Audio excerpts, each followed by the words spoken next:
Welcome back to the channel. I'm CB Harris. I'm here at the Armory at Able Tactical with Shane Clevenger, and it looks like we have a 1911 here today, Shane. We do, in fact, have a 1911 here. This particular one is a Springfield Pro model. I've had it for quite some time, as you can see by some of the wear marks on it. Still shoots like a hammer from about any distance. So anyway, what we're going to talk about is some of the things about picking out a 1911, whether it be depending on your budget or whatever you're looking for. Obviously, personal preference. Some of the things to kind of look for in the 1911. I like a checkered front and back strap flat. If you can't afford the 20 lines per inch or to get it done by a qualified gunsmith, you can actually use skateboard tape or the non-skid type tape. Just take the grip panels off, kind of cut it to fit. Make sure you clean all any kind of lubrication or anything. Obviously get it dry, like use acetone or brake cleaner or something to clean off the surface before you try to apply the skateboard tape. And then just put your grip panels back on. So make sure you don't cut it too long where it gets in there, because you know I can feel the grip inside. I don't want to cut it too long where it's going to make my magazines hang up or something like that, cause a malfunction. So that's one part. Second part was I prefer a beveled magazine well for ease and speed of changing out the magazine. So if you get one and it doesn't have it on there, they sell aftermarket parts. This can be 2 pieces or 1 piece, and it'll come with the mainspring housing on it as well as the bevel magazine well. Again, this one has a ambidextrous thumb safety, speed bump, grip safety. Again, those can all be changed out by a qualified gunsmith. They make all kinds of different triggers for them: short triggers, medium triggers, long triggers, rounded. So biggest thing with that is you're looking for is an over travel screw. And one of the beautiful things about a 1911 is that with the over travel screw, you can kind of set that.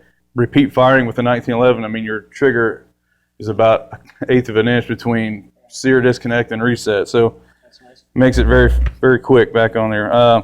This particular one has the old style plunger and recoil spring and the guide. Some of them have a solid guide nowadays, and it takes a little bit different to take them apart. You may have to compress them all the way and put a pin through the actual rod itself so you can get it out of the gun, because it won't come out any other way. And some of your micros, the smaller 1911 frames, they actually come with a part that you put in there to clean it so you can get that thing out. So read your owner's manual, be a safe firearms user. One other thing when you're getting ready to take your top end apart, your slide, is, like, again, this is old style with a plunger, and I can actually take the plunger out that way, but I want to get my barrel out. And you can see on the last portion here, this 1/2 inch, you can really see the lockup and the wear marks on this barrel. Because, like I said, it's got thousands of rounds through it and it's been around a while. But still, to maintain that lockup, so when the gun's in battery or firing position, you want that lockup to stay true and as tight as possible. So, using our bushing wrench, I want to extend my barrel all the way forward and then turn that so the lug's up, so I can make sure the link is down and pull it out like so. That way you're not spinning that bushing on the end of the barrel where the part of the lockup is. Yes, these are your locking lugs, but when it's in battery, it's going to be like so. Right, and that could affect your accuracy, right? Absolutely, over time. Something else that you might run into, depending on some of your models, I don't have that problem with this gun, but you can run up with feed problems. It may not like a certain type of what I call duty ammo, hollow point ammo that you would carry for protection instead of military ball ammunition. So you may have to have the feed ramp polished a little bit.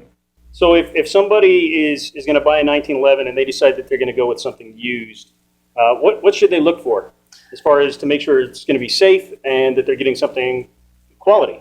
Just a cursory look at it to make sure that the firearm hasn't been mistreated, whether the sights, you have drop marks on the end of the barrel, or the sights are moved or drifted to one side extremely or the other.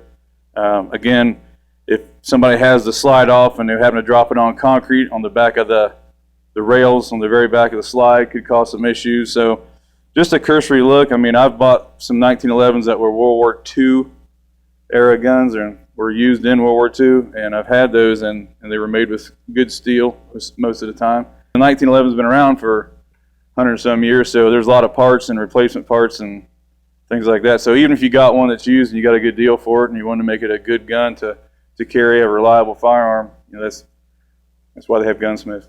Right. So I guess as long as the bones, as long as the frame is in Right. good shape, Frame and you can slide. really replace just about anything else. Right, and some of the things, if you have, you hear guys who have been in the military like yourself. Did you ever shoot a 45? I have before. Yeah, I got the fan fire one in Marine Corps boot camp, and until I started shooting competition, that was about it. But hanging around the 2112s, the Marine Corps armors, you can take this gun and see the rails on the, obviously the rail here interfaces, and it goes inside the rail inside the slide. If it becomes too loose, they can do what they call pinning the rails, is basically where they take a hammer and beat these kind of flat so it mushrooms them, and then fit the gun back together, so to speak. I mean, without doing a full-blown gun build. Just tightening everything. Right. Okay. So that's why I say if the frame's good and slide's not damaged, everything else can be replaced or fitted. Well, anyway, guys, if you have any questions about this particular 1911 or any 1911s, leave it down in the comments section below. Be sure to come back next Thursday for another hint or tip. And until next time, take care and be safe.